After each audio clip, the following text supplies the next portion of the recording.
بالله من الشيطان الرجيم. بسم الله الرحمن الرحيم. يا أيها الذين آمنوا اتقوا الله حق تقاته ولا تموتن إلا وأنتم مسلمون. بسم الله الرحمن الرحيم. قل كم لبثتم في الأرض عدد سنين قالوا لبثنا يوما أو بعض يوم فاسأل العادين. قل إن لبثتم إلا قليلا لو أنكم كنتم تعلمون أفحسبتم أنما خلقناكم عبثا وأنكم إلينا لا ترجعون. رب اشرح لي صدري ويسر لي أمري واحلل عقدة من لساني يفقهوا قولي. ഏറെ സ്നേഹവും ബഹുമാനവുമുള്ള സത്യവിശ്വാസികളെ, വിശ്വാസിനികളെ, ലോകരക്ഷിതാവായ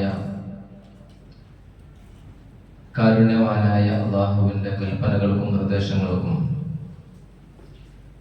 കീഴൊതുങ്ങി അല്ലാഹുവിന്റെ കൽപ്പനകളും ആജ്ഞകളും നിർദ്ദേശങ്ങളും ശിരസാവഹിച്ചുകൊണ്ട് ഏത് സമയത്തും അല്ലാഹുവിന്റെ വിളിക്ക് ഉത്തരം നൽകാൻ ജീവിതം സജ്ജമാക്കണേ എന്ന് എന്നെയും നിങ്ങളെയും ഖുതുബയുടെ ആമുഖമായി ഓർമ്മപ്പെടുത്തുകയാണ്, വസിയത്ത് ചെയ്യുകയാണ്. നാഥൻ നമ്മെ ഏവരെയും അനുഗ്രഹിക്കുമാറാവട്ടെ. സഹോദരങ്ങളെ,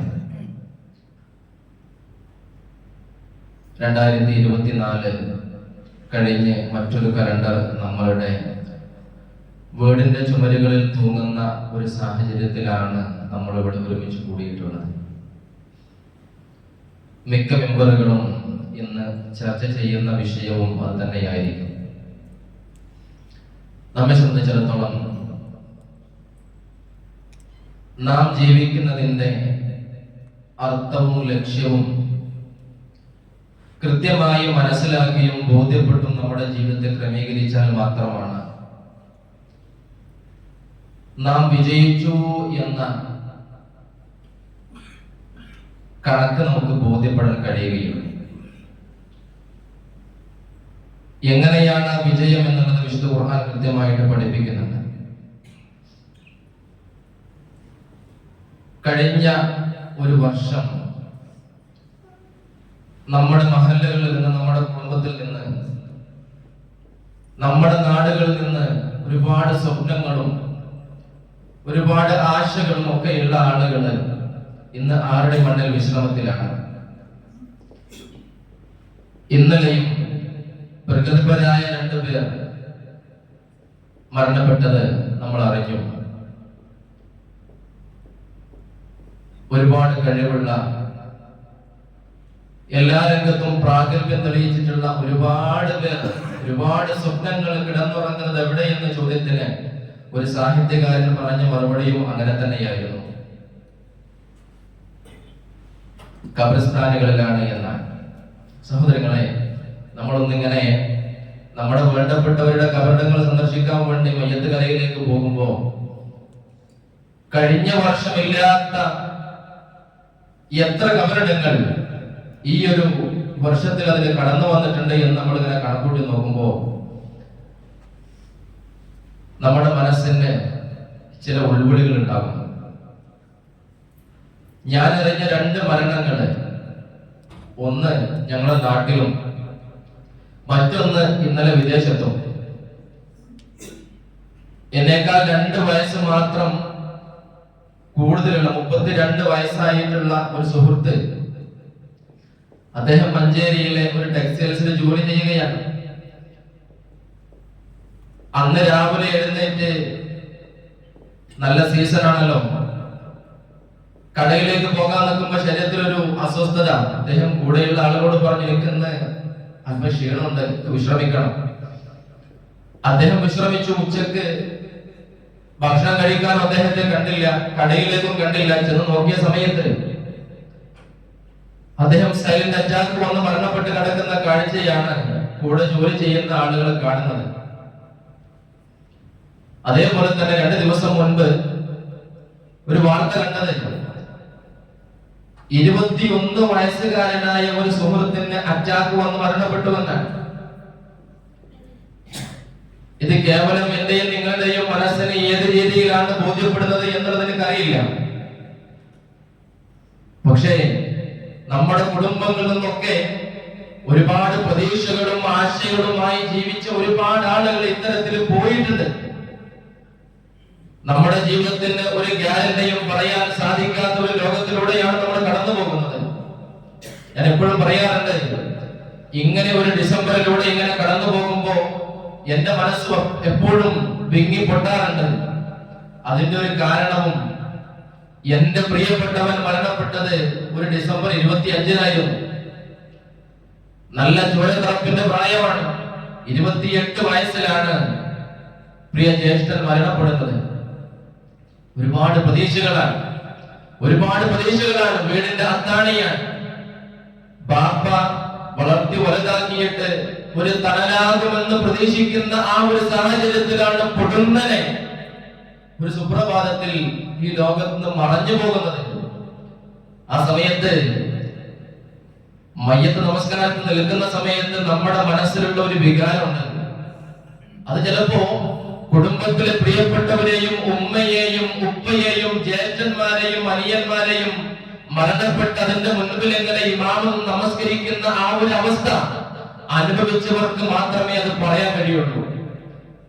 ആ വികാരവും മാനസികാവസ്ഥയും ആരെയും ബോധ്യപ്പെടുത്താൻ കഴിയില്ല. സഹോദരങ്ങളെ, അങ്ങനെ മുന്നിൽ ഇങ്ങനെ മയ്യത്ത് വെച്ചുകൊണ്ട് നമസ്കരിക്കുമ്പോ നമ്മുടെ മനസ്സ് ആഗ്രഹിക്കുന്ന ഒരു കാര്യം എന്താണ്? അവസാനമായിട്ട് ഈ ഭൂമി ലോകത്ത് നിന്ന് യാത്ര അയക്കുമ്പോ എനിക്ക് നൽകാനുള്ള അവസാനത്തെ സമ്മാനം പടച്ച തമ്പുരാനോട് പരലോക രക്ഷയ്ക്ക് വേണ്ടി ഈ സുഹൃത്തിന് പ്രാർത്ഥിക്കുക എന്നതല്ലാതെ മറ്റൊന്നുമില്ല. അങ്ങനെ പ്രാർത്ഥിക്കാൻ വേണ്ടി മുന്നിൽ വെക്കുമ്പോ നമ്മളൊക്കെ ആഗ്രഹിക്കുന്നത് ഇവന്റെ മയ്യത്തിന്റെ, ഇവന്റെ ആത്മാവിന് ശാന്തി ലഭിക്കാൻ, പരലോകത്തിന് രക്ഷ ലഭിക്കാൻ, ഖബർ ശിക്ഷയിൽ നിന്ന് രക്ഷ കിട്ടാൻ, അവിടെ വിശാലത നൽകാൻ, പ്രകാശം വരുത്താൻ, ഇതിനൊക്കെ വേണ്ടി നമുക്ക് പ്രാർത്ഥിക്കണമെന്നുണ്ട്. സഹോദരങ്ങളെ, നമ്മുടെ ജീവിതത്തിന്റെ യാഥാർത്ഥ്യം അങ്ങനെ ഒരു ഉമ്മയുടെ, ഒരു ഉപ്പയുടെ, ഒരു ജ്യേഷ്ഠന്റെ, അനിയന്റെ, പ്രിയതമന്റെ മയ്യത്ത് മുന്നിൽ വെച്ചുകൊണ്ട് നമസ്കരിക്കുമ്പോൾ നമ്മൾ ആദ്യം ആഗ്രഹിക്കുന്നവർക്ക് വേണ്ടി പ്രാർത്ഥിക്കാനാണ്. പക്ഷേ റബ്ബ് സുബ്ഹാനഹു വ തആല പ്രവാചകൻ സല്ലല്ലാഹു അലൈഹി വസല്ലം പഠിപ്പിച്ചത് അങ്ങനെയല്ല. നിന്റെ മാതാവ്, നിന്റെ പിതാവ്, നിന്റെ കുടുംബത്തിൽപ്പെട്ടവർ ആര് മരിച്ചു കിടന്നാലും ആദ്യം നീ ഉച്ചരിക്കേണ്ട വാക്ക് അൽഹംദുലില്ലാഹി റബ്ബിൽ ആലമീൻ എന്ന് പറഞ്ഞുകൊണ്ട് നിന്റെ പ്രാർത്ഥന ആരംഭിക്കാൻ പറ്റുള്ളൂ. അള്ളാഹുവിന് കൊടുക്കേണ്ട ബാധ്യത ആദ്യം നമ്മൾ നിറവേറ്റി. രണ്ടാമത് എന്റെ ജ്യേഷ്ഠന് പ്രാർത്ഥിക്കാൻ എനിക്ക് ആഗ്രഹമുണ്ട്, പക്ഷെ ഇസ്ലാം അനുവാദം നൽകിയിട്ടില്ല. റസൂലിനെ കുറിച്ച് നീ പറയണം, പ്രാർത്ഥിക്കണം. അല്ലാഹുമ്മ സ്വല്ലി അലാ മുഹമ്മദ്, റസൂലിന് വേണ്ടി സ്വലാത്ത് ചൊല്ലണം രണ്ടാമത് മയ്യത്ത് നിസ്കാരത്തില്. മൂന്നാമത്തെ തക്ബീറില നമ്മുടെ പ്രിയപ്പെട്ടവർക്ക് പ്രാർത്ഥിക്കാൻ വേണ്ടി പരിശുദ്ധ ഇസ്ലാം അനുവാദം നൽകുന്നുള്ളൂ. ഇങ്ങനെ ഒരു വർഷം നമ്മുടെ ജീവിതത്തിൽ നിന്ന് ഒഴിഞ്ഞു പോകുമ്പോൾ സഹോദരങ്ങളെ, നമ്മുടെ ജീവിതത്തിൽ നമ്മൾ എന്തിന് പ്രാധാന്യം നൽകണം എന്നുള്ളതിനെ കുറിച്ച് ചിന്തിക്കാൻ ആ മയ്യത്ത് നമസ്കാരം മാത്രം മതി. ആദ്യം പടച്ച റബ്ബ് നമ്മുടെ ജീവിതത്തിൽ ഒന്നാമതായിട്ട് വരണം. രണ്ടാമത് പ്രവാചകൻ സല്ലല്ലാഹു അലൈഹി വസല്ലം പഠിപ്പിച്ചിട്ടുള്ള സുന്നത്തുകൾ കടന്നു വരണം. നമ്മുടെ ജീവിതത്തിൽ എന്തിനെ നമ്മൾ സ്വീകരിക്കുമ്പോഴും ഈ ഒരു നിലപാടിലേക്ക് നമ്മൾ കടന്നു വന്നാൽ നമുക്കവിടെ വിജയം ഉണ്ടാകും. നമുക്കത് വിജയം ഉണ്ടാവും. നമ്മുടെ ജീവിതത്തില് ഒരു വർഷം കടന്നു പോവാന്ന് പറയുമ്പോൾ 365 ദിവസം. ആ 365 ദിവസം നമ്മുടെ ജീവിതത്തിന്റെ കണക്ക് പുസ്തകത്തിൽ നിന്ന് അത് കൊഴിഞ്ഞുപോയി. ഇത് നമുക്ക് എത്രയുണ്ട് എന്നുള്ള ചോദ്യത്തിന് നമ്മളിങ്ങനെ കണക്കൂടി നോക്കിക്കഴിഞ്ഞാൽ നമ്മളിങ്ങനെ ഇരിക്കുക. ഒരിടത്ത് ഒറ്റയ്ക്ക് ഇരുന്നുകൊണ്ട് നമ്മുടെ ജീവിതത്തിന്റെ കണക്ക് നമ്മൾ കൃത്യമായിട്ടൊന്ന് ഇങ്ങനെ അളന്ന് നോക്കണം. എത്ര ദിവസം എനിക്ക് ജീവിക്കാൻ കഴിയും?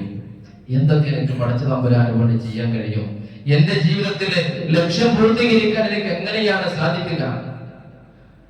റസൂലുള്ളാഹി സ്വല്ലല്ലാഹു അലൈഹി വസല്ലം പറഞ്ഞത്, എന്റെ ഉമ്മത്തിന് 60-നും 70-നും ഇടയിലാണ് അവരുടെ ആയുസ് എന്ന് പഠിപ്പിച്ചപ്പോ നമ്മളിങ്ങനെ കണക്കൂട്ടി നോക്കുക. 60 വയസ്സ് വരെ ജീവിക്കുന്ന ഒരു മനുഷ്യൻ 21,900 ദിവസമാണ് ജീവിക്കുക. അതിൽ എത്ര 365 നമ്മൾ കടന്നുപോയി എന്ന് ആലോചിച്ച് നോക്കിയേ. അങ്ങനെയാണെങ്കിൽ 5,25,600 മണിക്കൂറാണ് 60 വയസ്സ് വരെ ജീവിക്കുന്ന ഒരു മനുഷ്യന് ജീവിക്കാനുള്ളത്. അവന്റെ ഓരോ മിനിറ്റിനെയും നമ്മൾ ഇങ്ങനെ തുലനം ചെയ്താൽ 3,15,36,000 മിനിറ്റുകളാണ് അവനുള്ളത്. ആലോചിച്ച് നോക്കിയേ, നമ്മുടെ ലൈഫിൽ നിന്ന് ഇങ്ങനെ കൊഴിഞ്ഞു പോകുന്ന ഓരോ സെക്കൻഡുകളും നമ്മുടെ ലൈഫ് തീർന്നു പോകാൻ. മൊബൈൽ ഫോണിലെ ചാർജ് തീരുന്ന സമയത്ത് നമ്മൾ റീചാർജ് ചെയ്യാറുണ്ട്. ആയുസ്സിനെ റീചാർജ് ചെയ്യാനുള്ള ഒരു സംവിധാനം ലോകത്തില്ല. അത് കഴിഞ്ഞാൽ പിന്നെ അത് തീർന്നു തന്നെയാണ്. പിന്നെ നമുക്കൊരു അവസരം ഉണ്ടാവണമെങ്കിൽ അത് മരിച്ചു കഴിഞ്ഞ് മറ്റൊരു ലോകത്തേക്കുള്ളതാണ്. അങ്ങനെ നമ്മൾ ബോധ്യപ്പെടുമ്പോ പലതും നമ്മൾ ചെയ്യാൻ ബാക്കിയുണ്ട് എന്നത് ബോധ്യപ്പെടും. സഹോദരങ്ങളെ, ആമുഖമായി ഞാൻ ഓതി വെച്ച ആയത്ത് സൂറത്ത് മുഅ്മിനൂനിന്റെ 112 മുതൽ 115 വരെയുള്ള ആയത്തുകളാണ്. ഗുഹാവാസികളുടെ ചരിത്രം ഇങ്ങനെ പറയുന്ന സമയത്താണ് അത് പഠിപ്പിക്കുന്നത്. നമ്മുടെ ജീവിതത്തിൽ നമ്മൾ ഇങ്ങനെ ഒരു ഉറക്കം കഴിഞ്ഞ് എഴുന്നേറ്റ് എത്ര മണിക്കൂർ നമ്മൾ ഉറങ്ങിയെന്ന് ചോദിച്ചു കഴിഞ്ഞാൽ കൃത്യമായി അലാറം വെച്ച് നോക്കിക്കഴിഞ്ഞാൽ നമുക്ക് മനസ്സിലാവുന്നല്ലാതെ കൃത്യമായിട്ട് പറയാൻ കഴിയില്ല. എന്നതുപോലെ നമ്മുടെ ഈ ജീവിതവും മരണശേഷമുള്ള ബർസഖിയായ ജീവിതവും ഒന്ന് ഉറങ്ങി എഴുന്നേൽക്കുന്നത് പോലെ അത് തീർന്നു പോകും. ഈ ദുനിയാവിലെ ജീവിതങ്ങൾ നമ്മൾ കണക്കൂട്ടി നോക്കിക്കഴിഞ്ഞാൽ വളരെ കുറച്ചേ ഉള്ളൂ. പലപ്പോഴും രാത്രി ഉറങ്ങാൻ കിടക്കുന്ന സമയത്ത് നമ്മളൊക്കെ ഒന്ന് ആലോചിച്ച് നോക്കണം. പല സമയത്തും പ്രിയതമ എന്റെ ഭാര്യ എന്നോട് ഇങ്ങനെ പറയാറുണ്ട്, നമ്മൾ മരിച്ചാൽ നിങ്ങളോ ഞാനോ നമ്മുടെ ജീവിതത്തിൽ നിന്ന് മരണപ്പെട്ടു പോയാൽ നമ്മുടെ അവസ്ഥ എന്ത് എന്ന് ചോദിച്ച് പലപ്പോഴും അവർ കരയാറുണ്ട്. അങ്ങനെ ഒരു കരച്ചിലിന് നമ്മുടെ ജീവിതം എപ്പോഴെങ്കിലും ഒക്കെ സാക്ഷ്യം വഹിക്കണം. എന്റെ ജീവിതത്തിന്റെ അന്ത്യം സംഭവിച്ചാൽ മറ്റൊന്ന് എന്താണ്? ആ ആയത്തുകൾ ഇങ്ങനെ പറഞ്ഞു വന്നിട്ട് കുറച്ചു കാലാണ് ഞങ്ങൾ ജീവിച്ചത് എന്നവർ പറയുമ്പോ എണ്ണാൻ അറിയുന്ന ആളുകളാണെന്ന് ചോദിച്ചു നോക്കണം കേട്ടോ എന്ന് ഖുർആൻ പഠിപ്പിക്കുന്നുണ്ട്. അവസാനം നമ്മുടെ ജീവിതം എന്തിനു വേണ്ടി എന്നുള്ള ചോദ്യത്തോടു കൂടിയാണ് ആ ആയത്തിന്റെ ആ ഭാഗം അവസാനിക്കുന്നത്. അഫഹസിബതും അന്നമാ ഖലഖനാകും അബതാ വഅന്നകും ഇലൈനാ ലാ തുർജഊൻ വഅന്നകും ഇലൈനാ ലാ തുർജഊൻ. നിങ്ങൾ വെറുതെ സൃഷ്ടിച്ചതാണ് നിങ്ങൾ വിചാരിക്കുന്നുണ്ടോ? വഅന്നകും ഇലൈനാ ലാ തുർജഊൻ. നമ്മുടെ അടുത്തേക്ക് നിങ്ങൾ മടങ്ങി വരികയും ഇല്ല എന്നാണോ നിങ്ങൾ ധരിച്ചു വെച്ചിരിക്കുന്നത്? ഈ ചോദ്യത്തിന്റെ ഉത്തരം എന്താ? പടച്ച റബ്ബിലേക്ക് പരിപൂർണമായി നമ്മുടെ ജീവിതം നൽകേണ്ടവരാണ് നമ്മൾ. സഹോദരങ്ങളെ, ജ്യേഷ്ഠൻ ഇങ്ങനെ മരണപ്പെട്ട് കിടക്കുന്ന സമയത്ത് ഏറ്റവും പ്രിയ സുഹൃത്ത് വന്നോട്ട് ചോദിച്ചു, അല്ലടാ കാക്കൂന്റെ കാര്യത്തിൽ എന്തെങ്കിലും പ്രതീക്ഷ ഉണ്ടോ?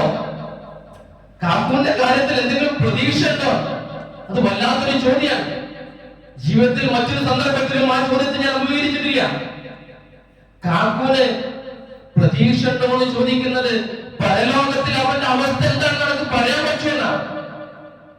നമ്മുടെ ജീവിതത്തെ കുറിച്ച് പുറന്നലെ എപ്പോഴെങ്കിലും വീണ് പോകേണ്ടി വന്നാൽ എന്റെ അവസ്ഥ എന്ത് എന്നുള്ള ചോദ്യമാണ് സഹോദരങ്ങളെ എന്റെയും നിങ്ങളുടെയും മനസ്സിലേക്ക് അത്തരത്തിലുള്ള സന്ദർഭങ്ങളിൽ കടന്നു വരേണ്ടത്. എന്നിട്ട് അദ്ദേഹത്തെ സമാധാനിപ്പിക്കുന്നതെന്നറിയോ? എടാ, നമ്മളിങ്ങനെ തെങ്ങുന്ന് പലപ്പോഴും മൂത്ത തേങ്ങകൾ വീണു പോകും, ചിലതിനൊക്കെ മണ്ടരി ബാധിച്ച് അങ്ങനെ വീണു പോകും, ചിലത് മച്ചിങ് ആകുമ്പോഴേക്കും അത് വീണു പോകും. എന്നതുപോലെ കുട്ടിയെ മതി. പടച്ച റബ്ബ് അവിടെ നിശ്ചയിക്കുന്ന അത്രയേ ഉള്ളൂ. നമുക്ക് സമാധാനിപ്പിക്കാം. പക്ഷെ നമ്മൾ ഓർക്കേണ്ട ഒരു കാര്യം, ഈ ജീവിതത്തിന് ശേഷം എന്ത് എന്നുള്ള ചോദ്യം എപ്പോഴും സഹോദരങ്ങളെ നമ്മൾ നമ്മോട് ചോദിക്കണം. വിശുദ്ധ ഖുർആൻ പഠിപ്പിക്കുന്നത്, ഇവിടെ നിന്ന് നമ്മൾ എന്ത് ചെയ്താലും അതിൻ്റെ നമ്മൾ കാണുമെന്ന തീർച്ചയാണ് വിശുദ്ധ ഖുർആൻ പഠിപ്പിക്കുന്നത്. നമുക്കറിയുന്ന ചെറിയ ചെറിയ ആയത്തുകളാണ്. അതിന് മലയാളത്തിലൊന്നും അർത്ഥം കിട്ടൂല.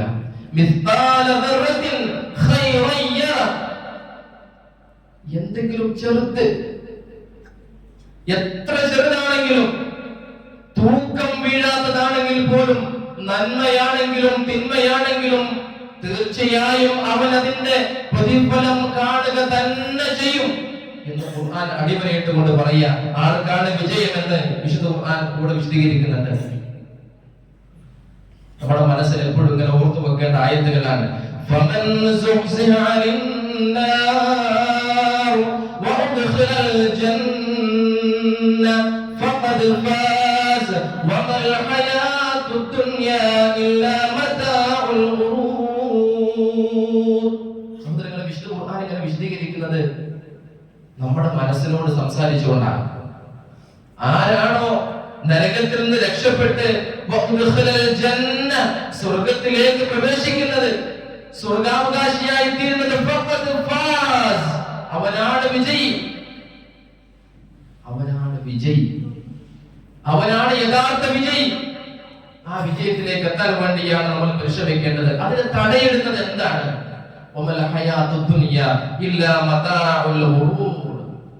നമ്മളെ വഞ്ചിക്കുന്ന വിഭവമായിട്ടുള്ള ദുനിയാവിന്റെ പലതുമാണ് നമ്മളെ വഞ്ചിക്കുന്നത്. അപ്പൊ ഖുർആൻ പറയുന്നതെന്നറിയോ? കുറെ നിയമങ്ങളും നിയമസംഹിതകളും കൽപ്പനകളും നിർദ്ദേശങ്ങളും ഒക്കെ ഖുർആനും തിരുസുന്നത്തും വെച്ചിട്ട് അതിനെയൊന്നും അത്തരത്തിൽ സ്വീകരിക്കാതെ അവഗണിക്കുന്ന ആളുകളെ സംബന്ധിച്ചിടത്തോളം ഖുർആൻ പറയുന്ന ഒറ്റ കാര്യമുള്ള അവർ ഒഴിവാക്കുക. റസൂലിനോടുള്ള കൽപ്പനയാണ്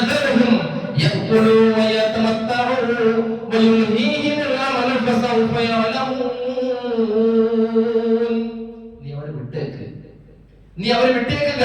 അവർ തിന്നോട്ടെ, സുഖിക്കട്ടെ, അവരുടെ വ്യാമോഹങ്ങളിൽ, അവരുടെ ഇച്ഛകളിൽ അവർ അഭിരമിക്കട്ടെ. അവർ അറിഞ്ഞോളും. അവർ വഴിയെ എല്ലാം കണ്ട് കേട്ട് മനസ്സിലാക്കുക തന്നെ ചെയ്യും. അവരുടെ യാത്രയും പരിപൂർണമായി ശാശ്വതമായി ഇവിടെ ഒടുങ്ങുന്നതല്ല എന്ന് ഖുർആൻ അടിവരയിട്ട് കൊണ്ട് പറഞ്ഞു കൊടുക്കുകയാണ്. സഹോദരങ്ങളെ, യാത്ര പോകേണ്ടവരാണ് നമ്മൾ. നമ്മുടെ യാത്രയിലെ ഓരോ നിമിഷങ്ങളും, ആ യാത്ര പോകാനുള്ള ഓരോ നിമിഷങ്ങളും നമ്മൾ ഇങ്ങനെ സഞ്ചരിച്ചു കൊണ്ടേ ഇരിക്കുകയാണ്. പാരത്രിക ലോകം കണ്ടുമുട്ടാത്തവരായിട്ട് ആരുമില്ല. അത് കണ്ടുമുട്ടുക തന്നെ ചെയ്യും. അവിടെ എത്തിയാൽ നമ്മുടെ ദിവസത്തെ പറ്റി അവിടെ പഠിപ്പിക്കുന്ന റസൂലുള്ളാഹി സ്വല്ലല്ലാഹു അലൈഹി വസല്ലം തന്നെ പഠിപ്പിക്കട്ടെ. എന്താണ് ദുനിയാവ് എന്നും എന്താണ് പരലോകമെന്നും നമ്മൾ എങ്ങനെ ജീവിക്കണമെന്നും ചെറിയ ഒരു വചനത്തിലൂടെ റസൂൽ പഠിപ്പിക്കുകയാണ്. ഈ ദുനിയാവ് എന്ന് പറയുന്നത് നമ്മൾ നിന്നിങ്ങനെ അകന്നു പോയി പിന്നിട്ട് പോകുന്നതാണ്. എന്നാൽ പാരത്രികമായ ലോകമോ നമ്മൾ സ്വീകരിക്കാൻ വേണ്ടി അത് നമ്മളിലേക്ക് ഇങ്ങനെ കടന്നു വന്നുകൊണ്ടിരിക്കുകയാണ്. ഈ ദുനിയാവിനും പരലോകത്തിനും അതിന്റെ ആളുകളുണ്ട്. നിങ്ങൾ പരലോകത്തിന്റെ ആളുകളാവണം. ദുനിയാവിന്റെ ആളുകളായിട്ട് നിങ്ങൾ മാറരുത്. അന്നേ ദിവസം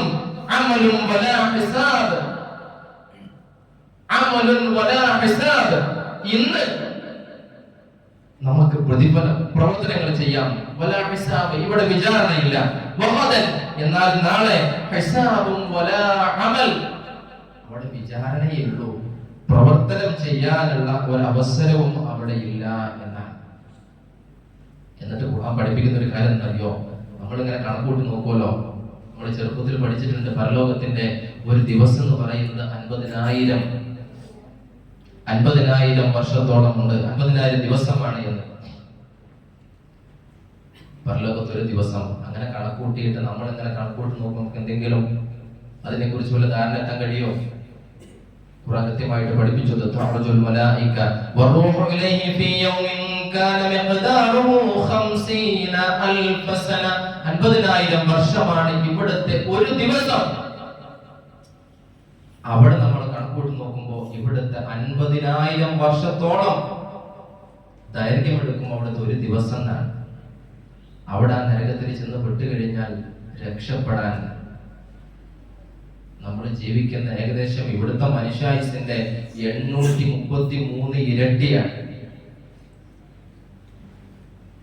നമ്മുടെ ഒരു ആയുസ് 833 വർഷം തവണ നമ്മൾ ജീവിച്ച് മരിക്കുന്ന ആ ഒരു സമയം എടുക്കുന്നതാണ് അവിടുത്തെ ഒരു ദിവസം തീരാൻ. അങ്ങനെ നമ്മൾ നരകത്തിന്റെ അവകാശികളായിട്ട് മാറിക്കഴിഞ്ഞാൽ എങ്ങനെയാ നമുക്ക് രക്ഷപ്പെടാൻ കഴിയുക? എങ്ങനെയാ നമ്മൾ അത് അനുഭവിക്കുക? എങ്ങനെയാണ് അത് സാധ്യമാവുക? സഹോദരങ്ങളെ, പലപ്പോഴും ഇന്ന് ഇത് കേൾക്കുകയും കാണുകയും പറഞ്ഞു കൊടുക്കുകയും ചെയ്യുന്ന സമയത്ത് ഇന്നത്തെ ഒരു വിഭാഗം ആളുകൾ ഇതിനെ പുച്ഛിച്ച് തള്ളുകയാണ്. ഇന്നലെ കണ്ടിട്ടുള്ള ഒരു വീഡിയോ നിങ്ങളുമായിട്ട് പങ്കുവെക്കാൻ, ഒരു വിമാനത്തിന്റെ കേടുപാടുകളെ പറ്റിയിട്ട് അതിങ്ങനെ ക്രാഷ് ലാൻഡിങ്ങിന് വേണ്ടിയിട്ട് പോവാണ്. അപ്പൊ ആ സമയത്ത് ശാന്തനായി പടച്ചറപ്പിൽ തവക്കുൽ ചെയ്തുകൊണ്ട് അല്ലാഹു അക്ബർ അഷ്ഹദു അല്ലാ ഇലാഹ ഇല്ലല്ലാഹ് വ അന്ന മുഹമ്മദർ റസൂലുള്ളാഹി എന്ന ആത്മാർത്ഥമായിട്ട് ഉച്ചരിക്കുന്ന ഒരു മനുഷ്യൻ,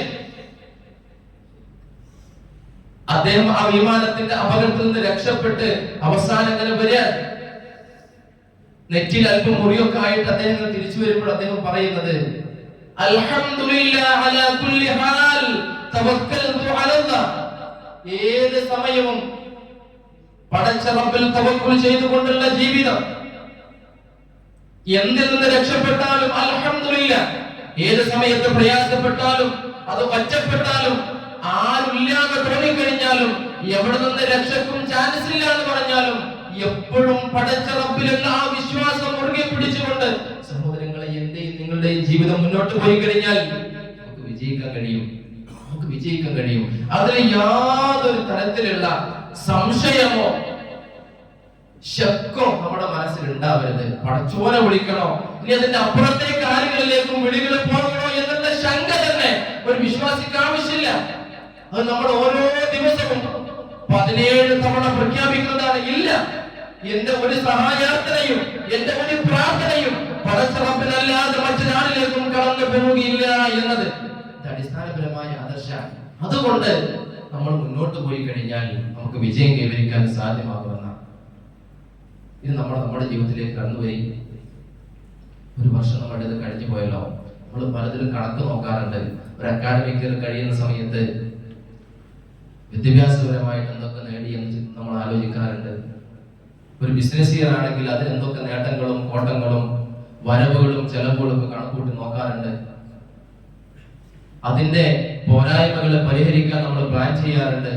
അങ്ങനെയാണെങ്കിൽ കഴിഞ്ഞു പോയ ഒരു വർഷം നമ്മുടെ ജീവിതത്തെ കുറിച്ച് വെറുതെ ഒന്നിങ്ങനെ ആലോചിച്ച് നോക്കുക.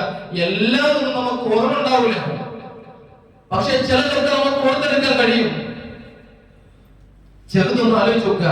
ജമാഅത്ത് നമസ്കാരത്തിന്റെ കാര്യത്തിൽ കഴിഞ്ഞ ഒരു വർഷം എത്രത്തോളം ശ്രദ്ധിക്കാൻ സാധിച്ചിട്ടുണ്ട്. നമ്മൾ പ്രതീക്ഷ ഏതാണല്ലോ, നമ്മൾ ആത്മാർത്ഥമായി നിർവഹിക്കുന്ന നമ്മുടെ നമസ്കാരങ്ങളിൽ നമ്മുടെ ഏറ്റവും വലിയ പ്രതീക്ഷ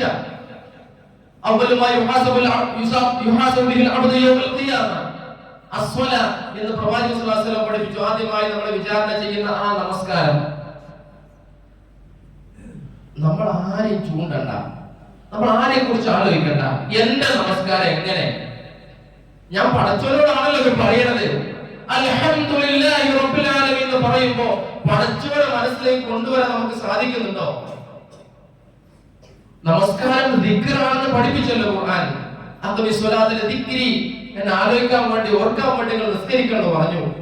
അവിടെ ആ ഓർമ്മകള്, നമ്മൾ ചെല്ലുന്ന ദിക്റുകൾ, സുബ്ഹാനല്ലാഹ്, സുബ്ഹാന റബ്ബിൽ അസീം, സുബ്ഹാന റബ്ബിൽ അഅല, ഇതൊക്കെ പ്രാർത്ഥിക്കുമ്പോൾ പടച്ച റബ്ബ് ആരാണ് എന്ന് ബോധ്യപ്പെട്ടുകൊണ്ട് പ്രാർത്ഥിക്കാൻ, ചില കാര്യങ്ങളൊക്കെ ആത്മാർത്ഥമായിട്ട് പറയാൻ നമുക്ക് സാധിക്കുന്നുണ്ടോ എന്ന് ആലോചിച്ച് നോക്കുക. 3 വട്ടം 3 തവണ ഈ പ്രാർത്ഥനയ്ക്ക് സുജൂദിൽ കടന്നുകൊണ്ട് റുകൂഇൽ നിന്നുകൊണ്ട് നമുക്ക് പ്രാർത്ഥിക്കാൻ കഴിയുന്നുണ്ടോ? അത് പൂർണ്ണമായിട്ടില്ലെങ്കിൽ അതൊരു കുറവാണ്. നമ്മള് ബിസിയാണ്, ഭയങ്കര തിരക്കാണ്. നമ്മള് നമസ്കാരത്തിൽ പങ്കെടുക്കാൻ സമയം ഉണ്ടാവില്ല. ജമാഅത്ത് നമസ്കാരം കഴിഞ്ഞാൽ അല്പം ഒന്ന് പടച്ചവനോട് നമ്മുടെ കാര്യങ്ങൾ പറയാൻ സമയമില്ല. സുബ്ഹാനല്ലാഹ്, അൽഹംദുലില്ലാഹ്, അല്ലാഹു അക്ബർ പറയാൻ നമുക്ക് നേരമില്ല. അങ്ങനെ നേരമില്ലാതെ ഓടിയിട്ട് കാര്യമില്ല. നമ്മൾ ആലോചിച്ച് നോക്കണം. നമ്മുടെ ദിവസങ്ങളെയും നമ്മുടെ ആയുസ്സിനെയും നമ്മൾ ക്രമീകരിക്കണം. ഓരോ വർഷം ഇങ്ങനെ കടന്നു പോകുമ്പോൾ നമ്മൾ ആലോചിക്കേണ്ടത് നമ്മുടെ ദിവസത്തെ കുറിച്ചാണ്. പ്രവാചകൻ സ്വല്ലല്ലാഹു അലൈഹി വസല്ലം പറഞ്ഞല്ലോ, ലാ തഖൂമു സ്സാഅ ഹത്താ യതഖാറബു സമാൻ. കാലം ഇങ്ങനെ അടുത്തു വരുന്നത് വരെ ഖിയാമത്ത് നാൾ സംഭവിക്കൂല എന്ന് റസൂൽ പഠിപ്പിച്ചു. ഫതഖൂലു സ്സാഅ ശഹർ, ഒരു വർഷം എന്നുള്ളത് ഒരു മാസം പോലെ. വയഖൂലു ശഹറു കൽ ജുമുഅ, ഒരു വർഷം ഒരാഴ്ച പോലെയായി തോന്നും. വതഖൂലു ജുമുഅ കൽ യൗം, ഒരാഴ്ച ഒരു ജുമുഅ അടുത്ത ജുമുഅ മാറി വരുമ്പോ അടുത്ത വെള്ളിയാഴ്ച ആയില്ലേ, കഴിഞ്ഞ വെള്ളിയാഴ്ച എന്നാ കഴിഞ്ഞത് നമ്മൾ ആലോചിക്കാറില്ലേ? അടുത്ത് വരുന്നതായിട്ട് തോന്നുന്നു. ദിവസം ഒരു മണിക്കൂർ പോലെയായിരിക്കും.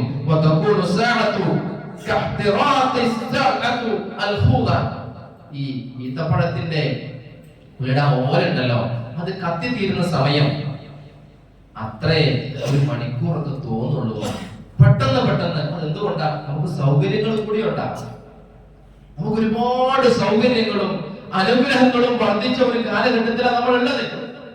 അപ്പൊ കാര്യങ്ങളൊക്കെ പെട്ടെന്ന് പെട്ടെന്ന് കടന്നു പോവുക. നമ്മുടെ ലൈഫും കഴിഞ്ഞ വർഷം നമ്മുടെ കുടുംബത്തിൽ ഉണ്ടായിരുന്ന ആളുകളുടെ എണ്ണം കൂടിയിട്ടുണ്ട്. പുതിയ ആളുകൾ നമ്മുടെ വീട്ടിലേക്ക് വന്നിട്ടുണ്ട്. മക്കളും മരുമക്കളും പേരക്കുട്ടികളുമായിട്ടുണ്ട്. നമ്മുടെ ശരീരത്തിലും നമ്മുടെ ആയുസ് കടന്നുപോയതിന്റെ അടയാളങ്ങൾ തലയിലും താടിയിലും ശരീരത്തിലും ശരീരത്തിന്റെ ഓരോ സന്ധികളിലും വരെ അതിന്റെ അടയാളങ്ങൾ കാണുന്നുണ്ട്. മുട്ടുവേദന, കാലുവേദന, ഊരവേദന, ഇങ്ങനെയൊക്കെ ഓരോ അടയാളങ്ങൾ നമ്മുടെ ആയുസ് കൂടുന്നതിന് പടച്ചറപ്പ് നമുക്ക് കാണിച്ചു തരാം. അങ്ങനെ നമ്മുടെ ശരീരത്തിലെ മാറ്റങ്ങൾ വരുന്ന സമയത്ത് നമ്മൾ നമ്മളെ കുറിച്ച് ഇങ്ങനെ ആലോചിച്ച് നോക്കുക. റസൂലുള്ളാഹി സ്വല്ലല്ലാഹു അലൈഹി വസല്ലം പറയുന്ന ഒരു കാര്യം, നമ്മുടെ ജീവിതം ക്രമീകരിക്കാൻ എന്ത് വേണമെന്ന് ചോദിക്കുന്ന റസൂൽ കൊടുക്കുന്ന മറുപടിയാണിത്. നമ്മുടെ എല്ലാ സുഖങ്ങളെയും ആസ്വാദനങ്ങളെയും തകർത്ത് കളയുന്ന ആ മരണത്തെ കുറിച്ച് നിങ്ങൾ എപ്പോഴും ഓർക്കണം. അങ്ങനെയെങ്കിൽ നമ്മുടെ ജീവിതത്തെ നന്നാക്കാൻ നമുക്ക് സാധ്യമാകും എന്നതാണ്. ഒന്നും തടസ്സാവരുത്.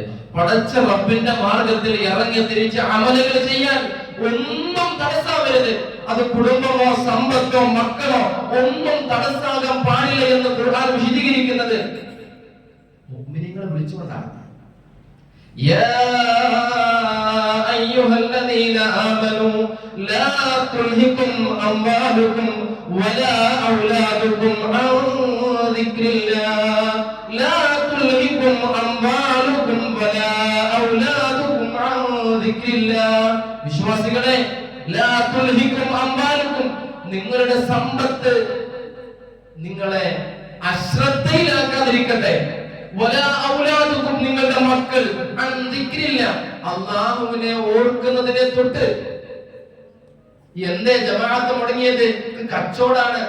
എന്തേ ജമാഅത്ത് മുടങ്ങിയത്? എന്റെ മക്കളെ, അവരുടെ പഠിപ്പേ, അവരെ പോറ്റണ്ടേ, ഒക്കെ വേണം. പക്ഷെ ഇത് തടസ്സാവരുതെന്നാണ്. അല്ലാഹുവിനെ ഓർക്കുന്നതിനുള്ള ഒന്നും തടസ്സാവരുത്.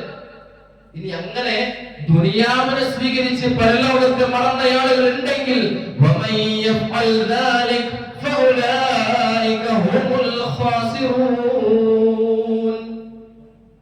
അവർ നഷ്ടക്കാരാണ് എന്ന് ഖുർആൻ ഓർമ്മപ്പെടുത്തുക.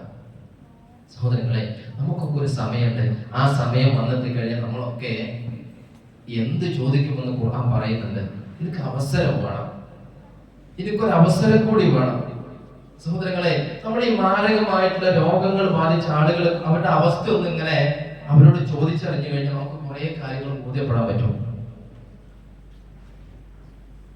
അവരെഴുതുന്നതും അവർ പറയുന്നതും ജീവിതത്തിന്റെ അനുഭവങ്ങൾ ഡോക്ടർ ഹൗ എഴുതിയിട്ടുള്ള ഒരു പുസ്തകങ്ങൾ വായിച്ചിട്ടുണ്ടാകും. മനോഹരമായ കാവൽ എന്ന് പറയുന്ന ഒരു പുസ്തകം.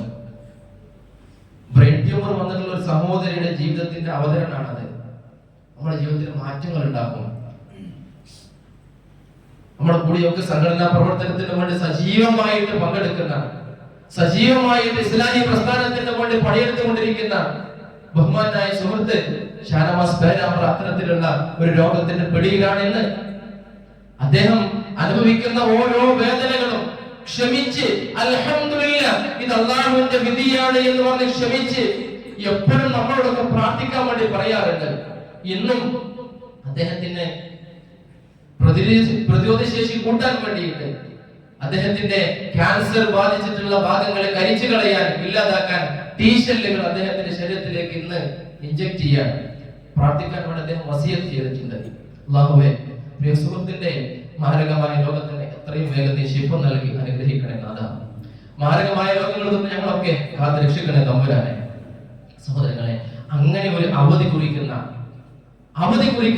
ഒരു സമയം നമ്മുടെ ജീവിതത്തിലേക്ക് വന്നു കഴിഞ്ഞാൽ നമ്മൾ പറയും പടച്ചവനോട്, പടച്ചവനെ ഒരു അവസരം കൂടി എനിക്ക് തരണം, ഒരവസരം കൂടി എനിക്ക് തരണം, ഞാൻ ചെയ്തോളാം എന്ന് നമ്മൾ പറയുന്ന ഒരു അവസരത്തിലേക്ക്, സമയത്തിലേക്ക് നമ്മൾ ഒരിക്കലും നമ്മുടെ സമയത്ത് നീട്ടിവെക്കരുത്. ഖുർആൻ പറയുന്നത് എങ്ങനെയാ? നിങ്ങൾക്ക് നാം തന്നതിൽ നിന്ന്. അത് വല്ലാത്തൊരു പ്രയോഗം. പടച്ചവർക്ക് അറിയാം എത്രത്തോളം നമ്മുടെ പോക്കറ്റിലുണ്ട് എന്ന്. നമ്മളുടെ ബാങ്ക് ബാലൻസ് എത്രയാണെന്ന് പടച്ചവർക്ക് അറിയാം. അതിൽ നിന്ന് നിങ്ങൾ കൊടുക്കണം. എപ്പോ? ആ മരണം നമ്മുടെ മുൻപിലേക്ക് കടന്നു വരുന്നതിന് മുൻപ്. അങ്ങനെ വന്നാൽ അവസരത്തെ കുറിച്ച് മനുഷ്യൻ പിന്നെയും ചോദിക്കും. റബ്ബി ലൗലാ അഖർതനി ഇലാ അജലിൻ ഖരീബ്. പടച്ചവനെ കുറച്ച് സമയം കൂടി എനിക്ക് നീട്ടി തരുമോ? എന്തിനാ?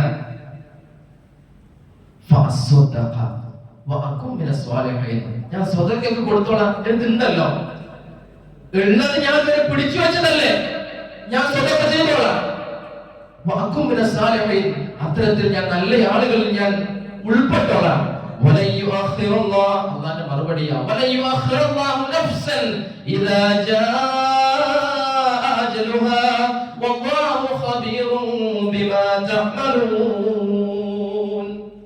നമ്മളുടെ പ്രവർത്തനത്തെ കുറിച്ചെല്ലാം പടച്ചവർക്ക് സൂക്ഷ്മമായിട്ട് അറിയാം. അതുകൊണ്ട് നമ്മുടെ അവസരം എത്തിക്കഴിഞ്ഞാൽ, ഈ ലോകത്ത് നിന്ന് വിട പറയാനുള്ള നമ്മുടെ അവസരം എത്തിക്കഴിഞ്ഞാൽ പിന്നെ അങ്ങോട്ടോ നമുക്ക് നമ്മുടെ ആഗ്രഹത്തിനനുസരിച്ച് വിധിച്ചു തരികയില്ല എന്ന് ഖുർആൻ കൃത്യമായി വിശദീകരിക്കുകയാണ്. സഹോദരങ്ങളെ, ഓരോ വർഷവും നമ്മൾ കടന്നു പോകുമ്പോൾ നമ്മുടെ ആയുസ്സിലെ ഒരുപാട് പേജുകൾ അത് ഇല്ലാണ്ടായി നശിച്ചുപോയി എന്നതാണ് നമ്മൾ ആലോചിക്കേണ്ടത്. നമ്മുടെ ജീവിതത്തെ ക്രമീകരിക്കുക അല്ലാഹു സുബ്ഹാനഹു വ തആല പഠിപ്പിച്ചിട്ടുള്ള വിശുദ്ധ ഖുർആനിന്റെയും സുന്നത്തിന്റെയും അടിസ്ഥാനത്തിൽ ജീവിതത്തെ ക്രമീകരിക്കുക. അർഹമർ റഹീമായ നാഥൻ മരണത്തെ മുന്നിൽ കണ്ടുകൊണ്ട് ആത്മാർത്ഥമായി ഈമാനോടുകൂടി പ്രവർത്തിക്കുന്ന യഥാർത്ഥ മുവഹ്ഹിദുകളിൽ, മുത്തഖീങ്ങളിൽ നമ്മെ ഏവരെയും ഉൾപ്പെടുത്തി അനുഗ്രഹിക്കട്ടെ.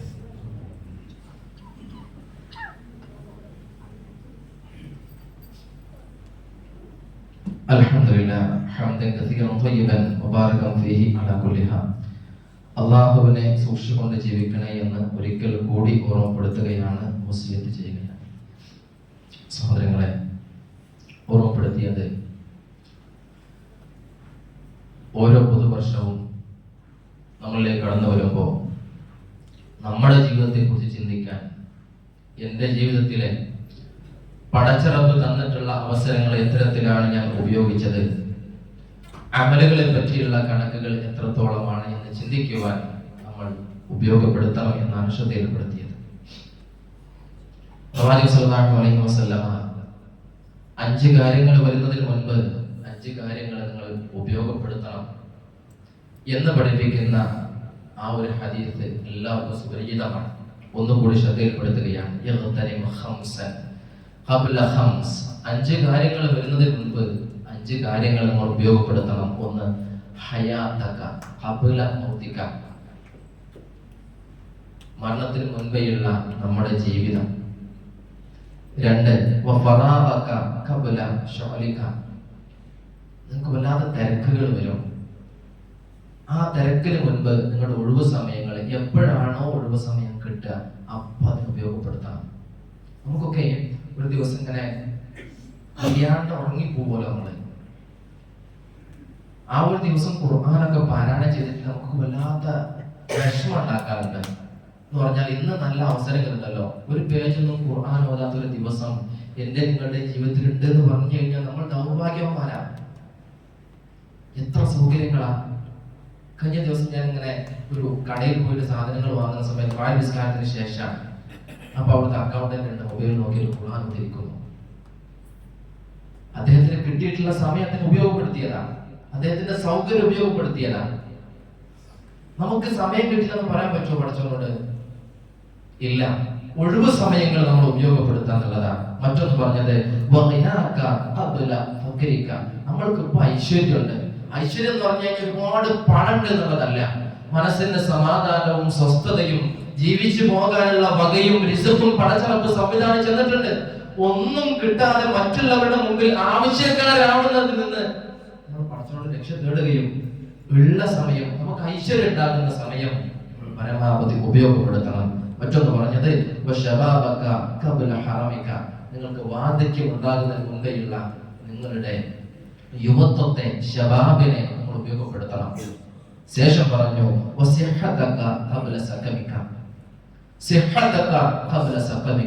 രോഗം വരുന്നതിന് മുൻപ് നമുക്കുള്ള ആരോഗ്യത്തെ നമ്മൾ ഉപയോഗപ്പെടുത്തണം.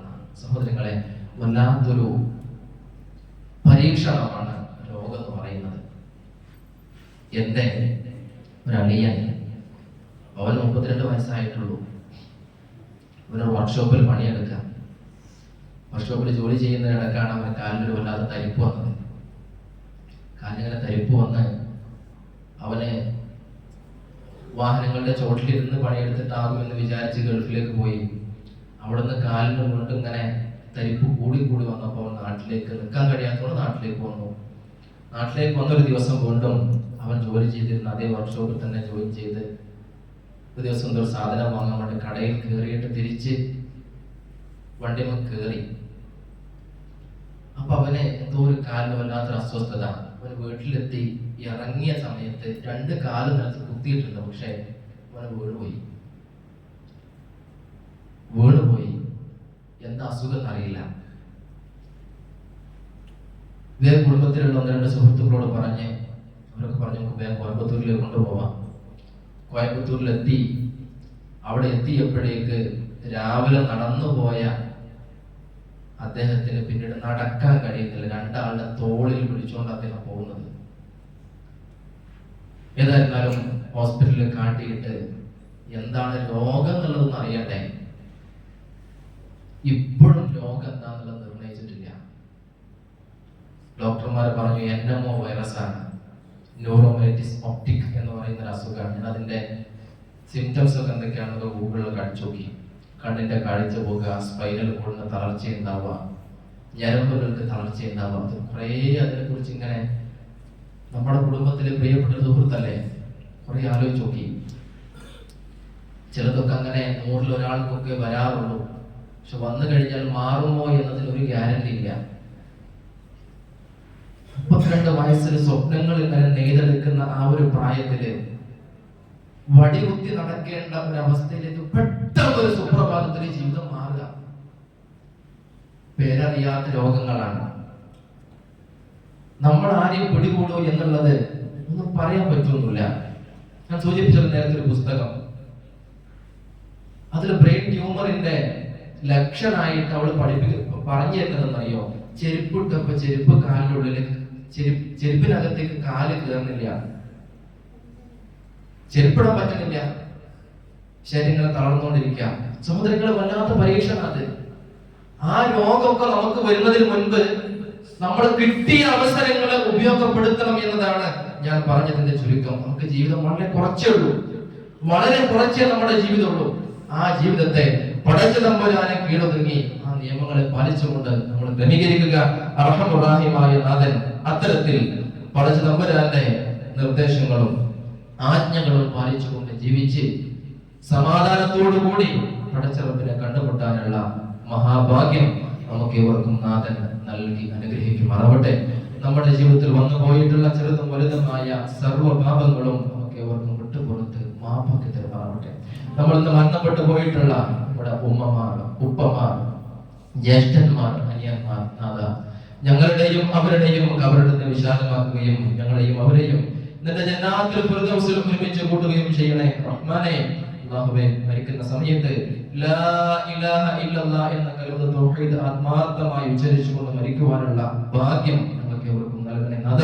അല്ലാഹുവേ, മാരകമായ രോഗങ്ങൾ കൊണ്ട് പരീക്ഷിക്കപ്പെട്ടിട്ടുള്ള ആളുകൾക്ക് ക്ഷമയും സഹനവും രോഗശമനവും നൽകി അനുഗ്രഹിക്കണേ നാഥ. അല്ലാഹുവേ, പെട്ടെന്നുള്ള മരണങ്ങളിൽ നിന്നും അപകട മരണങ്ങളിൽ നിന്നും മാരകമായ രോഗങ്ങളെയും തൊട്ട് ഞങ്ങൾക്ക് രക്ഷ നൽകണേ നാഥ. അല്ലാഹുവേ, ഏത് പരീക്ഷണവും ഞങ്ങളുടെ ജീവിതത്തിലേക്ക് കടന്നു വന്നാലും ക്ഷമിച്ച് സഹിച്ച് മുന്നേറുവാനുള്ള ഈമാൻ ഞങ്ങൾക്ക് പ്രദാനം ചെയ്യുക റഹ്മാനേ. اللهم اغفر للمؤمنين والمؤمنات والمسلمين والمسلمات الأحياء منهم والأموات إنك مجيب الدعوات ويا قاضي الحاجات. اللهم أجرنا من النار، اللهم أجرنا من النار، اللهم أجرنا من النار. اللهم أعز الإسلام والمسلمين وأذل الشرك والمشركين. اللهم أعز الإسلام والمسلمين وأذل الشرك والمشركين. ربنا تقبل منا إنك أنت السميع العليم وتب علينا إنك أنت التواب الرحيم. ربنا هب لنا من أزواجنا وذرياتنا قرة أعين واجعلنا للمتقين إماما. ربنا آتنا في الدنيا حسنة وفي الآخرة حسنة وقنا عذاب النار. آمين آمين آمين برحمتك يا أرحم الراحمين. وصلى الله على نبينا محمد وعلى آله محمد.